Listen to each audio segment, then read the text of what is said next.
गरीब बहू की साड़ी वाली खेती और रसोई। दोपहर का वक्त है, सूरज आग उगल रहा है। हरिप्रसाद जी के खेत में पड़ोसी किसान अपने जानवरों को भगा देता है। जानवर ताजी फसल को रौंद रहे हैं, धूल उड़ रही है और शोर हो रहा है। हुर, हुर, अरे जा रे, उधर ही जा, देख हरिप्रसाद के खेत में कितनी हरी हरी सब्जियां हैं, वहीं जाकर चर। अरे लाठी, अरे भाई, ये क्या गजब कर रहे हो? अरे अपने जानवरों को हमारे खेत में क्यों हाँक रहे हो? जो थोड़ी बहुत सब्जियां उन्हें तो छोड़ दो। अरे तो हम क्या करें हरिप्रसाद, जानवर हैं, जहाँ हरियाली देखेंगे वहीं तो जाएंगे। तुम्हें बहुत दिक्कत है तो बाड़ लगवा लो ना, पर बाड़ लगाने के लिए तो पैसा चाहिए जो तुम्हारे पास है नहीं। इतने में हरिप्रसाद का बेटा मनीष और बड़ा बेटा ऋषभ वहां पहुंचते हैं। दोनों के हाथ में लंबे लठ हैं और मामला बहुत गर्म हो गया है। ओ चाचा, ये बदमाशी बंद करो, जानबूझकर हमारे खेत में जानवर घुसा रहे हो। अभी के अभी इन्हें बाहर निकालो वरना ठीक नहीं होगा।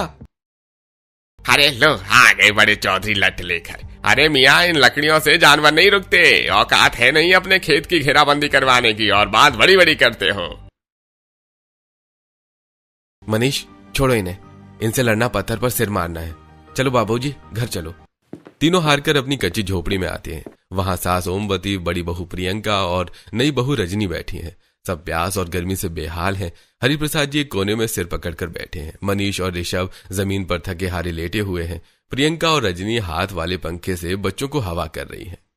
फिर वही झगड़ा, रोज रोज की ये बेइज्जती अब सही नहीं जाती। एक तो ये सड़ती हुई गर्मी और ऊपर से ये पड़ोसी।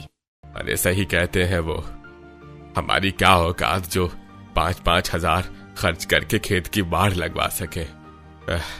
आज फिर उन्होंने हमारी मेहनत पर जानवर चलवा दिए।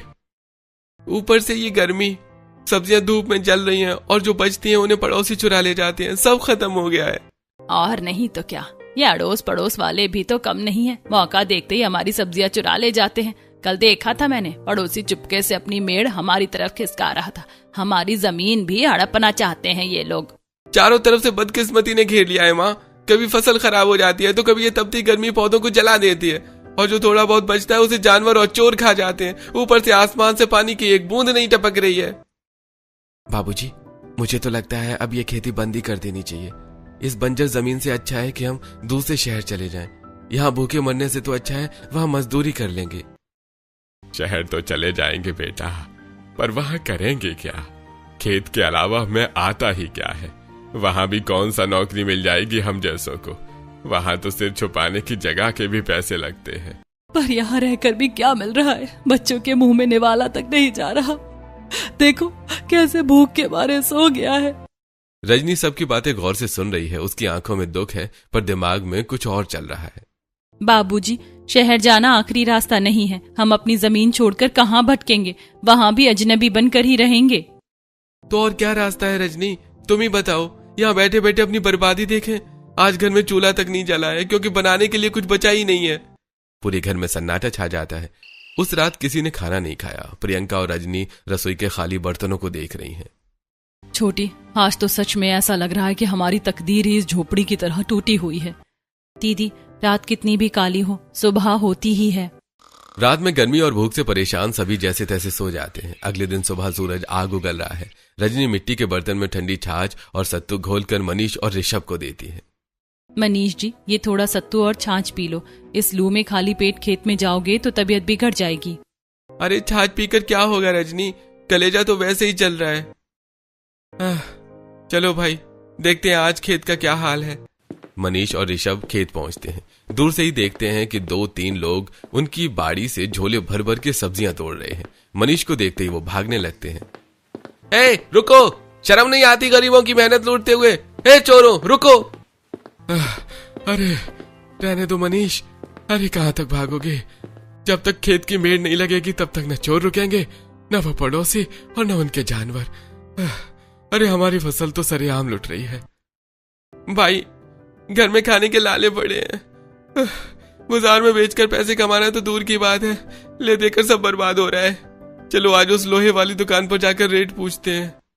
दोनों भाई अपनी पुरानी साइकिल में बैठकर शहर पहुंचते हैं। बाजार में बहुत भीड़ है। मनीष और ऋषभ एक बड़ी लोहे की दुकान पर पहुंचते हैं जहां कटीले तारों के बंडल हैं। रामू काका, हमें खेत के लिए वो कटीले तार चाहिए। जरा हिसाब लगाइए कितना खर्चा आएगा। देख बेटा, तेरे खेत बड़े हैं, कम से कम 10 बंडल तार, लोहे के खंभे और मजदूरी, और ये कुल मिलाकर 5,000 रुपए लगेंगे। 5,000 रुपए? काका हम गरीब किसान हैं, थोड़ा कम नहीं हो सकता? अरे बेटा, लोहा महंगा है, 5,000 हो तो बताओ, वरना आगे बढ़ो, और पीछे और भी लोग खड़े हैं। दोनों भाई बिना कुछ बोले दुकान से बाहर आ जाते हैं। शाम को दोनों भाई घर लौटते हैं और बाबूजी को सारी बातें बताते हैं। 5,000 रुपए मांग रहे हैं वो, हमारे पास 5 रुपए नहीं है, 5,000 कहां से लाएंगे? बाबूजी कल ही शहर चलने की तैयारी करिए, यहाँ कुछ नहीं रखा, अब ये खेत छोड़ना ही पड़ेगा, शहर जाकर मजदूरी करने के अलावा कोई रास्ता नहीं बचा। सही कह रहे हो बेटा, जब किस्मत ही खराब हो तो इंसान क्या करे। मनीष जी, क्या हम मेड़ लगाने का कोई और जुगाड़ नहीं देख सकते? शहर जाना ही आखिरी रास्ता नहीं है। रजनी, तुम्हें ज्यादा पता है खेत खलियान के बारे में? हाँ, तुम्हें घर के काम के लिए लाया गया है, तुम वही करो। औरतें घर के काम करती हैं तो अच्छी लगती हैं, ये बाहर का मामला है, हमें देखने दो। रजनी, तुम्हें क्या पता खेत खलियान के बारे में? जाओ जाकर रसोई संभालो, ये मर्दों वाले काम हम देख लेंगे। मनीष, मैं भी तो इसी घर का हिस्सा हूँ, अगर हम मिलजुल कर कोई रास्ता निकालें तो बुराई क्या है? एक बार मेरी बात तो सुनिए। अरे मनीष, क्यों डांट रहे हो बहू को? अगर वो कुछ कह रही है तो सुन लो, बात तो करने दो कि क्या कहना चाहती है। बोलो बहू, तुम्हारे मन में क्या है?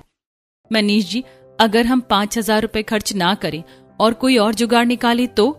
रजनी, तुम्हें क्या ही पता होगा खेती के बारे में, फालतू में हमारा समय बर्बाद मत करो। रात का समय है, झोपड़ी के बाहर एक लालटेन जल रही है। भयंकर गर्मी से सब पसीने से भीगे हुए हैं।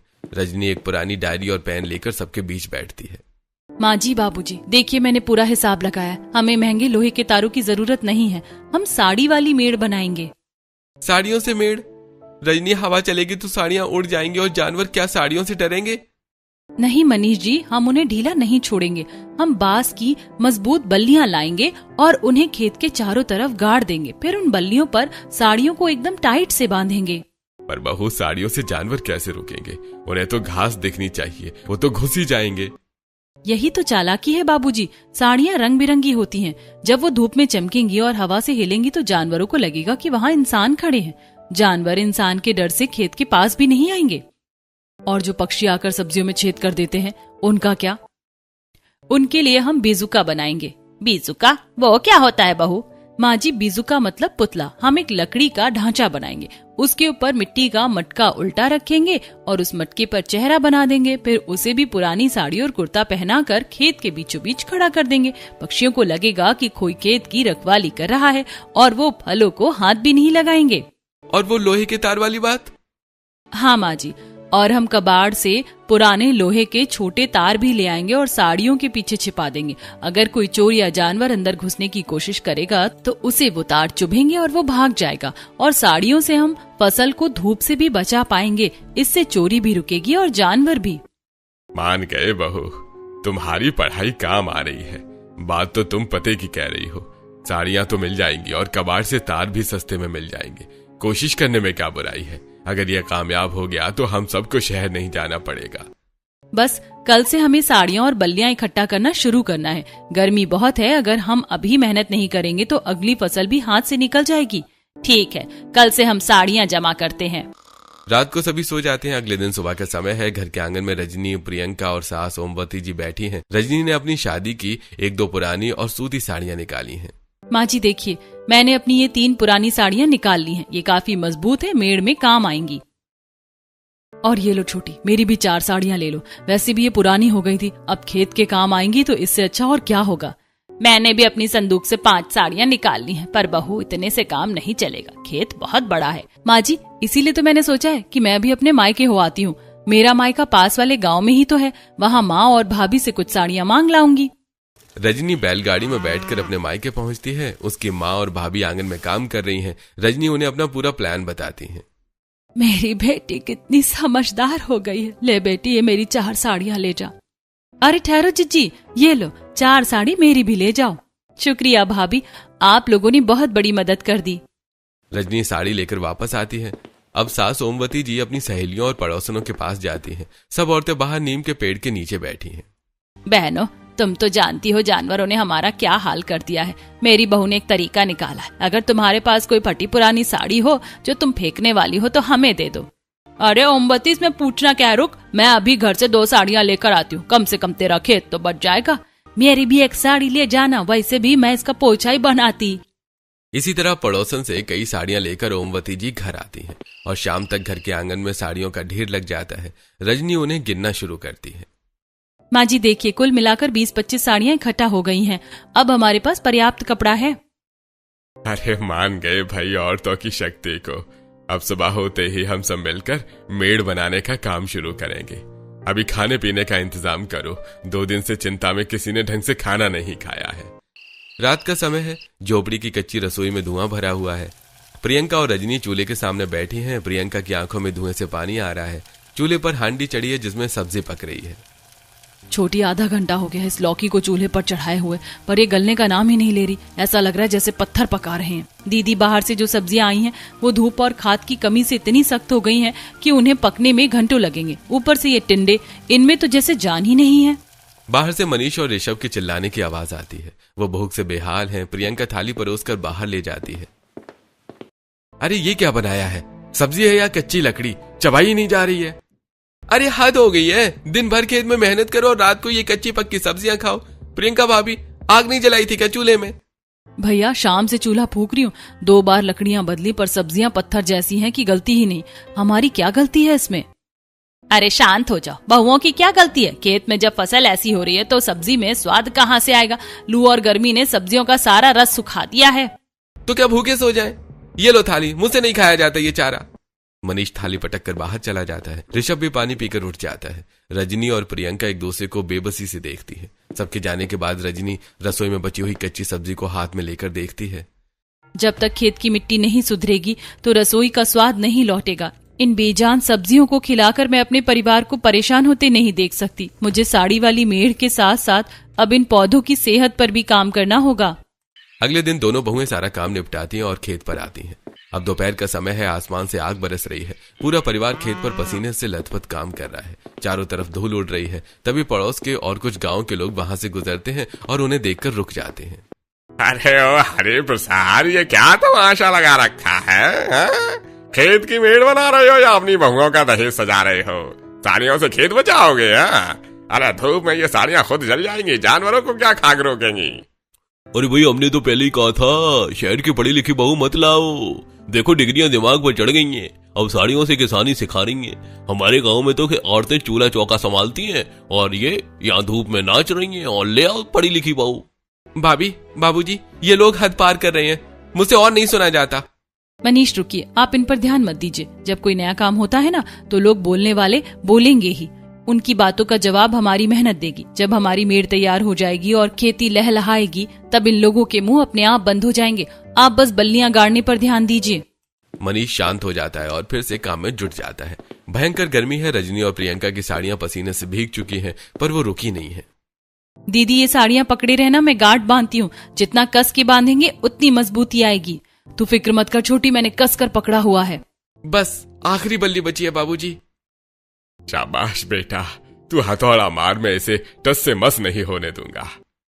प्रियंका बहू लो रस्सियां, इन्हें इतनी मजबूती से बांधना कि आंधी भी आ जाए तो मेड़ ना गिरे। फिक्र मत कीजिए माँ जी, हम साड़ी की ऐसी दीवार खड़ी करेंगे कोई जानवर अंदर कदम नहीं रख पाएगा। भैया ये बिजुका रात के अंधेरे में बिल्कुल इंसान जैसे लगेंगे। कोई चोर खेत की तरफ देखने की हिम्मत भी नहीं करेगा। पूरा परिवार रात भर काम में लगा रहा। घड़ी में सुबह के 6 बज रहे हैं। सूरज की रोशनी खेत पर खड़ी रंग बिरंगी साड़ियों की दीवार को चमका रही है। यकीन नहीं होता, पूरी रात की मेहनत सफल हो गई।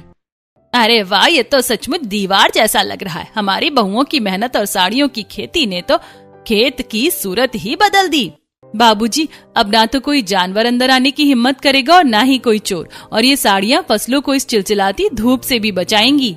पूरा परिवार खुश है। सभी घर जाते हैं और गर्मी में चूल्हे पर रोटियां बनाकर खाते हैं। तभी गांव में तेज आंधी चलती है, जिसके बाद बच्चे भागते हुए आते हैं। अरे मनीष काका, ऋषभ काका, आपके खेत की दीवार तो उड़ गई, सारी साड़ियां उड़ गई। हे भगवान, चलो मनीष जल्दी चलो। खाना छोड़कर पूरा परिवार खेतों तक पहुंचता है और देखता है कि उन्होंने साड़ियां बांध दी हैं, लेकिन तभी दोपहर की तेज हवा चलने लगती है। साड़ियां गांठों से फिसलकर नीचे गिरने लगती हैं और बल्लियां हिलने लगती हैं। मैंने कहा था ना रजनी, साड़ियां गांठ बांधने से नहीं रुकेंगी। देखो हवा के झोंके ने तुम्हारी मेहनत का क्या हाल कर दिया। छोटी, अब क्या करेंगे? इतनी मेहनत से साड़ियां बांधी थी, ये तो बार बार खुल रही है। जानवर तो इन्हें नाक से धकेल कर अंदर घुस जाएंगे। दीदी हार नहीं मानेंगे। गांठें ढीली पड़ सकती हैं पर लोहे की कीलें नहीं। मुझे बस थोड़ा समय दीजिए, मैं अभी आती हूँ। रजनी तेज धूप में गांव के बाजार की तरफ दौड़ती है। वो कबाड़े वाली दुकान पर रुकती है। उसके पास सिर्फ 10 रुपए हैं। काका, मुझे 10 रुपए की पुरानी कीलें दे दो, जो थोड़ी जंग लगी हो पर मजबूत हो, वही दे दो। और क्या मुझे एक दिन के लिए हथौड़ी किराए पर मिल सकती है? मैं कल सुबह वापस कर जाऊंगी। अरे बेटी, इतनी धूप में कीलों का क्या करेगी? ले, ये 10 रुपए की कीलें पकड़ और ये हथौड़ी ले जा। बस कल ईमानदारी से लौटा देना। 50 रुपए किराया दे देना बस। रजनी वापस खेत पहुंचती है। उसके हाथ में पुरानी कीलों की थैली और हथौड़ी है। वो साड़ियों को फिर से बल्लियों पर कसकर एक एक करके कीलों से उन्हें बल्लियों में ठोकना शुरू करती है। अब देखिए बाबूजी, अब ये हवा क्या आंधी से भी नहीं गिरेंगी। मनीष और ऋषभ भी रजनी की लगन देखकर मदद करने लगते हैं और कीलों से साड़ी की मेड़ को पक्का कर देते हैं। अरे वाह, अब तो ये बिल्कुल तन गई है। अब कोई जानवर तो क्या, हवा भी इसे हिला नहीं पाएगी। अरे मानना पड़ेगा रजनी, तुम्हारा दिमाग वाकई हम सबसे तेज चलता है। अब हमारी मेड़ एकदम पक्की है। मेड़ तैयार होने के बाद रजनी देखती है कि सूरज अभी भी आग उगल रहा है, जिससे कोमल पौधे मुरझा रहे हैं। तभी पड़ोसी किसान का लड़का उनका मजाक उड़ाता है। अरे क्यों भाभी जी दीवार तो खड़ी कर ली, पर फसलों को सूरज की ताप से कैसे बचाओगी? अरे भाई देखो, तुम्हारी सब्जियां तो भट्टी में भुन रही हैं। हंस लो जितना हंसना है। अगर साड़ी दीवार बन सकती है तो छत भी बन सकती है। दीदी, मनीष जी, जल्दी आइए, मेरे पास आइडिया है। हम हर पौधे के ऊपर छतरी बनाएंगे। कैसी छतरी रजनी? और साड़ियों में से छनकर सूरज की ताप तो फिर भी आएगी ना फसलों पर। नहीं आएगी मनीष जी। हम छोटी छोटी लकड़ियां पौधों के चारों तरफ गाड़ेंगे और साड़ियों के टुकड़े को उनके ऊपर बांध देंगे। जैसे बड़े शहर में नर्सरी में शेड नेट लगाते हैं, हम अपनी साड़ियों से पौधों को ढकेंगे। पूरा परिवार जुट जाता है। रजनी और प्रियंका साड़ियों को काटकर लंबे टुकड़े करती हैं। वो छोटी छोटी लकड़ियों के सहारे पौधों के ऊपर एक नीची छत जैसा बना देती हैं। अब सूरज की सीधी रोशनी पौधों पर नहीं पड़ रही है। सभी घर लौटकर आते हैं। रात का समय है। झोपड़ी की छोटी सी रसोई में रजनी और प्रियंका चूल्हा फूंक रही हैं। छोटी, आज फिर वही हाल है। ये सब्जियां इतनी सख्त है कि 2 घंटे से चूल्हे पर चढ़ा रखी है, पर गलने का नाम ही नहीं ले रही। ऐसा लग रहा है जैसे पत्थर उबाल रहे हों। दीदी, फसल को सही खाद और पानी नहीं मिलता तो ऐसे ही बेजान और सख्त हो जाती है। खेत की मिट्टी प्यासी है, इसीलिए सब्जियों में मिठास और नरमी नहीं रही। प्रियंका थाली परोसकर बाहर ले जाती है, जहां मनीष, ऋषभ और ससुर जी बैठे हैं। मनीष सब्जी का पहला निवाला मुंह में डालता है और चेहरा बिगाड़ लेता है। ये क्या बनाया है? आज भी सब्जी इतनी कच्ची है, चबाई नहीं जा रही है। दिन भर खेत में खून जलाएं और रात को घास फूस खाएं। रहने दो मनीष, इनकी गलती नहीं है। खेत से ही ऐसी मरी हुई सब्जियां आएंगी तो रसोई में क्या स्वाद आएगा? बाबूजी, बाजार वाली खाद के बिना ये सब्जियां कभी नरम नहीं होंगी और हमारे पास तो फूटी कौड़ी भी नहीं है। सही कह रहे हो बेटा। साड़ियों से बाढ़ लगा ली, धूप से भी बचा लिया। इस मिट्टी की भूख कैसे मिटाए? बिना खाद के ये सब्जियां ऐसे ही पत्थर जैसी रहेंगी। मेरा तो अब खाने का भी मन नहीं है। घर के सभी मर्द बिना खाए उठ जाते हैं। प्रियंका की आंखों में आंसू आ जाते हैं। छोटी देखो, आज फिर सब भूखे सो गए। इतनी मेहनत के बाद भी हम इन्हें एक वक्त ढंग का खाना भी नहीं दे पा रहे हैं। दीदी, अगर खेत की मेड़ साड़ियों से बन सकती है तो इसका भी इंतजाम हो ही जाएगा। कुछ दिन बीत जाते हैं और अब साड़ियों के शेड के नीचे पौधे सुरक्षित तो हैं, पर वो बढ़ नहीं रहे हैं। सब्जियां अभी भी छोटी, सख्त और बेजान हैं। हरि प्रसाद जी खेत की सब्जियों को देख रहे हैं। बहू, मेड़ लगा ली, धूप से भी बचा लिया, पर फसल फिर भी वैसी की वैसी ही है। सब्जियां बढ़ नहीं रही है। ऐसा लग रहा है जैसे मिट्टी के अंदर जान नहीं बची। बाबूजी सही कह रहे हैं, बिना खाद के कुछ नहीं होगा और खाद के लिए बहुत पैसे चाहिए। फसलों को जानवरों और धूप से तो बचा पा रहे हैं, पर पोषण कैसे देंगे? लो रजनी, अब तो सूरज की एक किरण भी अंदर नहीं आ रही। देखो सब्जियां अभी भी वैसी की वैसी हैं, अंगूठे जितनी। अरे बड़ी लौकी और मटर के दाने जैसे टमाटर। ऐसे तो बाजार में हमें कोई फूटी कौड़ी भी नहीं देगा। अरे बहू, सिर्फ धूप से बचाने से काम नहीं चलेगा। मिट्टी में जान ही नहीं है। खाद वाले से पूछा था, वो एक बोरी के 800 रुपए मांग रहा है। हमारे पास तो कल के नमक के पैसे भी नहीं है। अरे अब तो खेत को ही घर बना लिया। अरे साड़ी की छत डाल ली, अब बेड भी लगा लो। अरे हरि प्रसाद, खाद बिना खेती वैसी ही है जैसे बिना घी के रोटी। हार मान ले भाई। फसल की सुरक्षा मिल गई है बाबूजी, अब इसे खुराक चाहिए। साड़ियों ने बाहर से तो बचा लिया, अंदर से मजबूती देने के लिए हमें अपनी मिट्टी को फिर से जिंदा करना होगा। फिर वही बात, साड़ियां तो मुफ्त मिल गई थी, पर खाद वाला तो पैसे मांगेगा ना। किसने कहा कि खाद खरीदनी पड़ेगी? जब मेड़ घर की साड़ियों से बन सकती है तो खाद रसोई के कचरे और गोबर से क्यों नहीं? बस मुझे थोड़े और दिन दीजिए, मैं अपनी अमृत खाद तैयार करूंगी।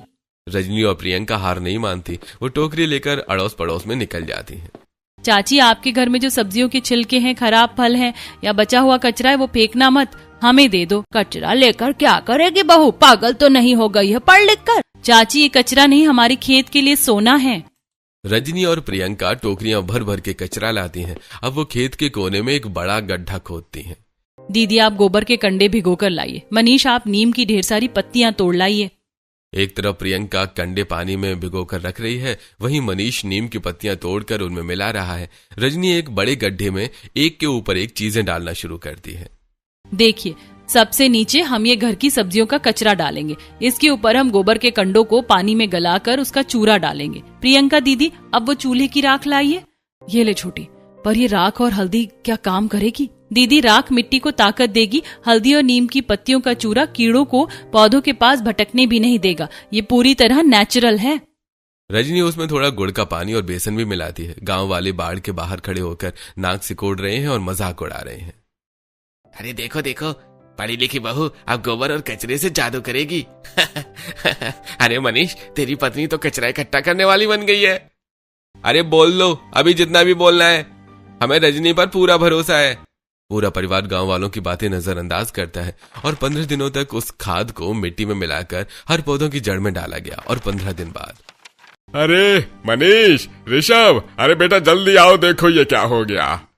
मनीष और ऋषभ दौड़ कर आते हैं। जहां पहले बेजान बेलें थीं, अब वहां गहरे हरे रंग के बड़े बड़े पत्ते लहला रहे हैं और सब्जियां पहले से भी ज्यादा बड़ी हो गई हैं और हरी भी।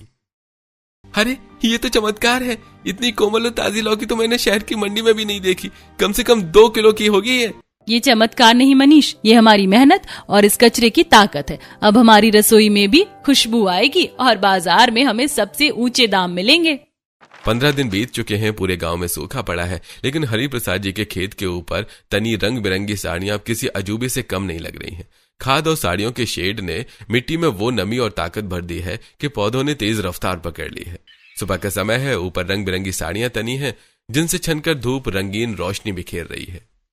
मनीष, अब इन साड़ियों की लंबी रस्सियां बनाकर ऊपर उन बल्लियों से बांध दीजिए। हमें इन बेलों को जमीन पर नहीं छोड़ना है। समझ गया रजनी, जब ये बेलें इन साड़ियों की रस्सियों को सहारा लेंगी तो ये ऊपर की तरफ भागेंगी।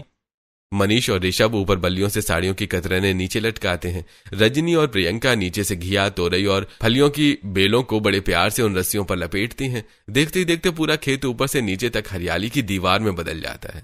छोटी, ये तो बिल्कुल वैसा ही लग रहा है जैसे वो शहरी लोग करते हैं, जमीन के ऊपर खेती। यानी अब हम ना केवल जमीन की फसलों से कमाएंगे, बल्कि जमीन के ऊपर की छत पर भी हमारी फसल होगी।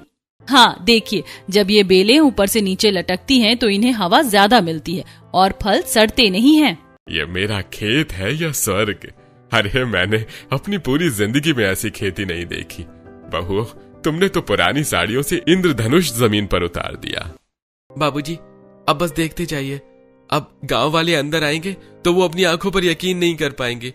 ये जो लटकती हुई खेती है ना, ऐसा तो किसी के खेत में नहीं होगी। और सबसे बड़ी बात बाबूजी, ये सब बिना 1 रुपया खर्च किए हुआ है। सिर्फ कबाड़, कचरा और हमारी मेहनत। चलिए, आज हम सभी अच्छी सब्जियां खाएंगे।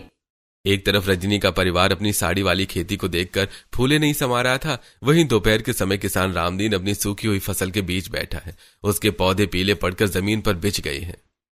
अरे भाई देख सुखा, ये मिर्च नहीं, मेरा खून सूख रहा है। बाजार वाली खाद डाली, रात रात भर जाग कर पानी दिया, पर धूप ने सब राख कर दिया।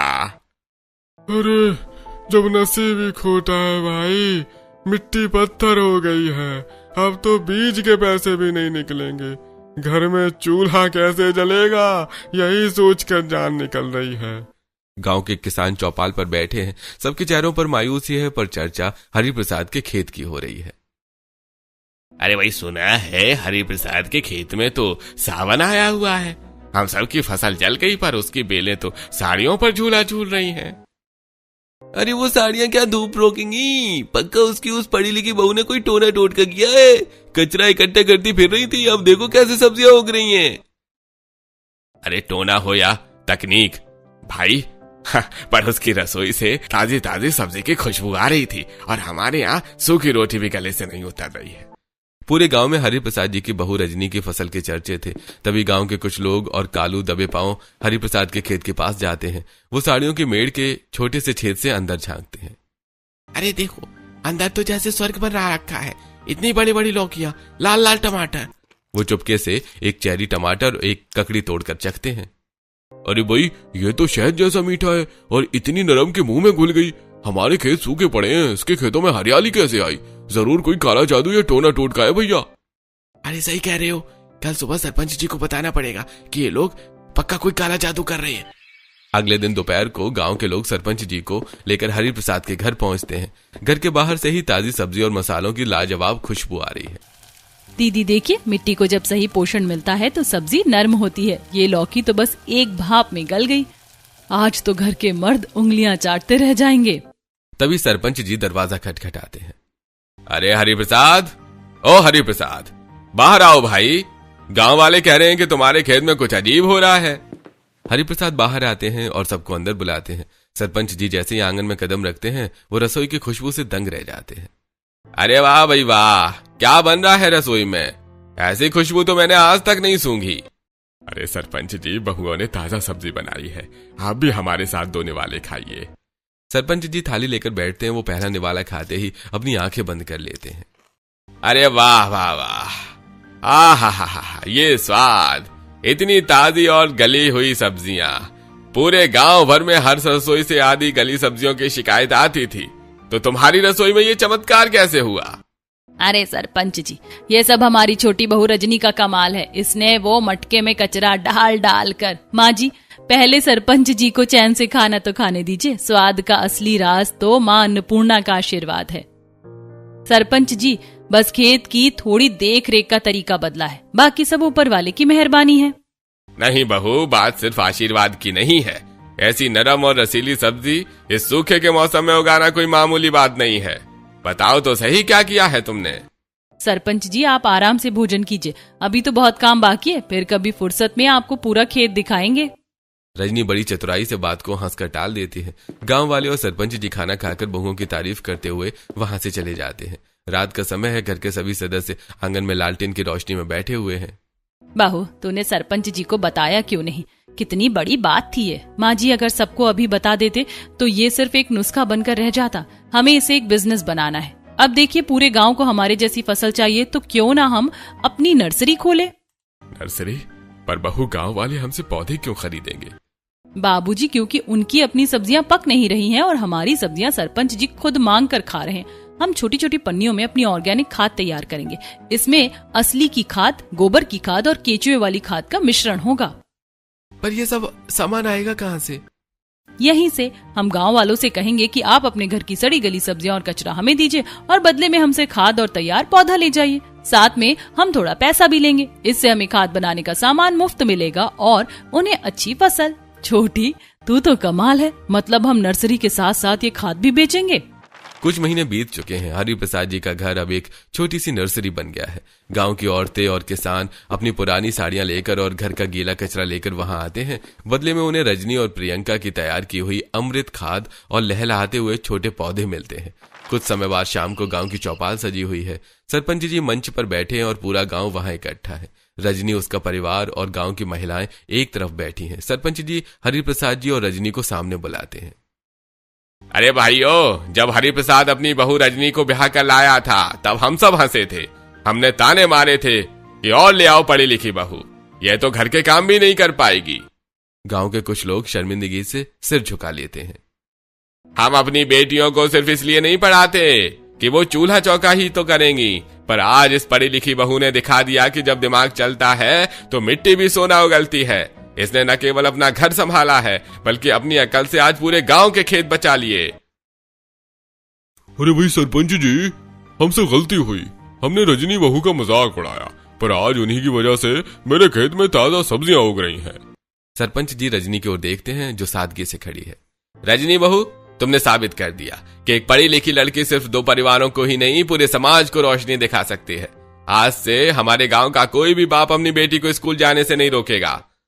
पूरा गांव तालियों की गड़गड़ाहट से गूंज उठता है और कई छोटी लड़कियां जो भीड़ में पीछे खड़ी थी उनकी आंखों में एक नई चमक आ जाती है। सरपंच जी, लोग कहते थे कि बहू घर की लक्ष्मी होती है, पर आज मुझे समझ आया कि अगर बहू सरस्वती बनकर आए तो लक्ष्मी खुद ब खुद घर चली आती है। रजनी मुस्कुराती हुई अपनी सास ओमवती जी के गले लग जाती है और सभी के पैर छूती है।